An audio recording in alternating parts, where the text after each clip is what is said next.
আসসালামু আলাইকুম ওয়ারাহমাতুল্লাহি ওয়াবারাকাতুহু। প্রিয় দিনী ভাই ও বোনেরা, আমাদের চতুর্পাশে আমাদের শত্রু আমাদের পেছনেই লাগি থাকে সব সময়। শত্রু আছে, কিয়ামত পর্যন্ত থাকবে। নবী করিম সাল্লাল্লাহু আলাইহি ওয়াসাল্লাম শত্রুর শত্রুতামি থেকে বাঁচার জন্য আমাদেরকে কতই না চমৎকার একটি দোয়া শিক্ষা দিয়েছেন। নবী করিম সাল্লাল্লাহু আলাইহি ওয়াসাল্লাম ইরশাদ করেন, যে ব্যক্তি সকাল সন্ধ্যা এই দোয়াটি পাঠ করবে, আল্লাহ রব্বুল আলামিন কুদরতি হাত দ্বারা তাকে শত্রুর শত্রুতামি থেকে হেফাজত করবে।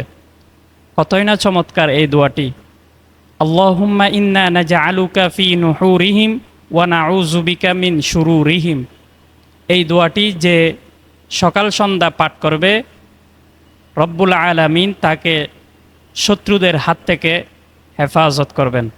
সেজন্য ভাই, আমাদের সমাজে অনেক লোক আছে, আপনি ভালো কোনো কাজ করলে আপনার পেছনে লাগবে, আপনার কোনো উন্নতি দেখলে আপনার পেছনে লাগবে, আপনাকে হিংসা করবে, কিভাবে আপনার ক্ষতি করা যায় এই সমস্ত নিয়ে তারা আপনার পিছু লাগে থাকবে।